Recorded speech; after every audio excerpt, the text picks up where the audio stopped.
Notwithstanding this heavy firing and the town in flames around them, our men had the resolution to maintain their posts. A dramatic recount of Norfolk's destruction inside a January 1776 issue of the Virginia Gazette. The story of how the British bombarded one of the largest cities in colonial North America and then burned it to the ground. An act of tyranny met with courageous patriot resolve.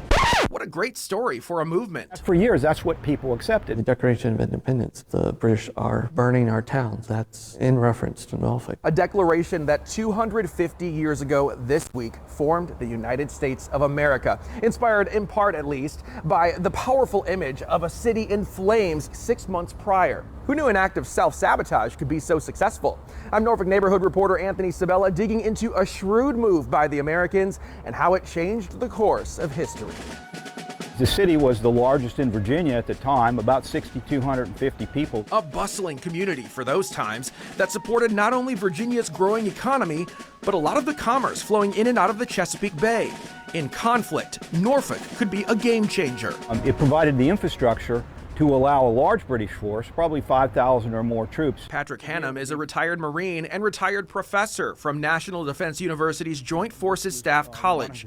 For decades, Hannum, whose ancestors fought in the American Revolution, has studied the burning of Norfolk and the strategy behind it. An important site for the British, and of course, the Patriots understood that. The decision was ultimately made by the Patriot commanders and the government of Virginia to burn the city and destroy it. And so when British Lord Dunmore turned his warships on Norfolk after defeat in the Battle of Great Bridge, Hannum says the future Americans not only let fire spread, they added to it. People understood in 1775 and 76 that Norfolk was a perfect harbor. The Patriots really had no navy. The British Navy ruled the sea. A city that would have been impossible for the Americans to hold, but devastating for the war effort if under British control.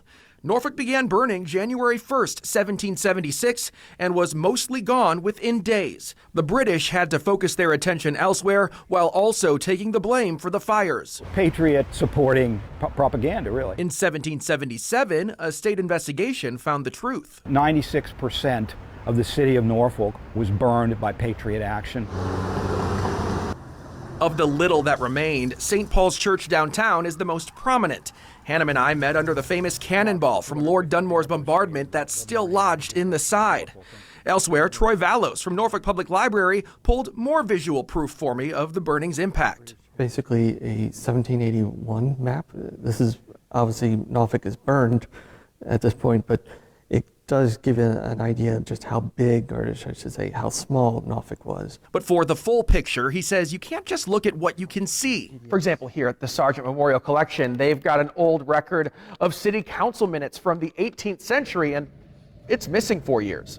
Norfolk doesn't really have as much of its colonial records like maybe some of the other ports. Overall, he says the setback of Norfolk's burning could still be impacting the city today. Some historians have said that it really deterred our growth as a city, that maybe if we hadn't burned that bad, that we would probably actually be a Baltimore or a Boston. Perhaps sacrificing prominence for 250 years of freedom.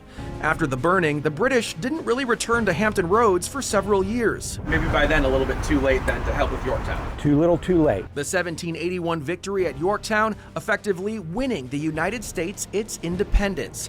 Not a stretch to say that Norfolk's destruction years earlier had an impact on that outcome. And although delayed, we know that when the city was finally rebuilt, it became the naval powerhouse it was always meant to be.